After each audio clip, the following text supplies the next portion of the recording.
Chapter 8 अदृश्य न्याय। पिछली घटना के बाद से रोहन और नताशा के बीच एक अजीब सी तल्खी घर के माहौल में घुल गई थी। दोनों एक दूसरे से बचते फिर रहे थे, लेकिन अनकहे तनाव की तपिश हर कोने में महसूस की जा सकती थी।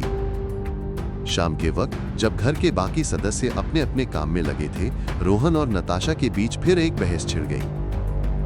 बात कुछ यूं बढ़ी कि रोहन ने गुस्से में नताशा का हाथ पकड़ लिया और उसे जबरन पास के एक खाली कमरे में घसीट ले गया। कमरा बंद हुआ और उसके बाद कुछ भी साफ नहीं दिखा। सिर्फ कुछ टूटे फूटे शब्द, खींचतान की हल्की आवाजें और फिर अचानक दरवाजा धड़धड़ाता हुआ खुला।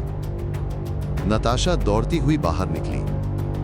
उसकी साड़ी बुरी तरह से फटी हुई थी, बाल बिखरे हुए थे और चेहरा आंसुओं से भीगा हुआ। सारा घर इस दृश्य से स्तब्ध रह गया। नताशा कांपती आवाज में चिल्लाई, big boss, big boss!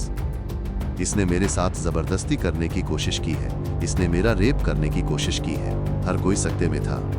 Rohan भी पीछे पीछे बाहर आया। उसका चेहरा गुस्से और हताशा से तमतमाया हुआ था। उसने सीधे कंट्रोल रूम की ओर देखा और जोर से बोला, बिग बॉस, ये झूठ बोल रही है। इसने खुद अपने कपड़े फाड़े हैं।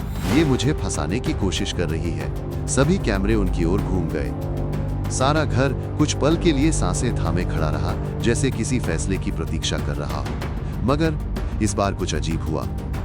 बिग बॉस, जिसकी भारी और निर्णायक आवाज हर परिस्थिति में गूंजती थी, आज चुप था। ना कोई चेतावनी, ना कोई निर्णय, सिर्फ एक डरावना सन्नाटा।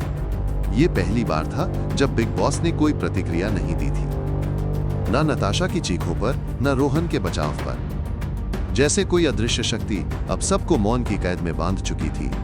रोहन का चेहरा फीका पड़ गया। नताशा के होठों पर एक अजीब सी विजयी मुस्कान उभर आई और बाकी घरवालों के दिल में एक गहरा डर समा गया। ये जगह अब पहले जैसी नहीं रही थी। चैप्टर समाप्त।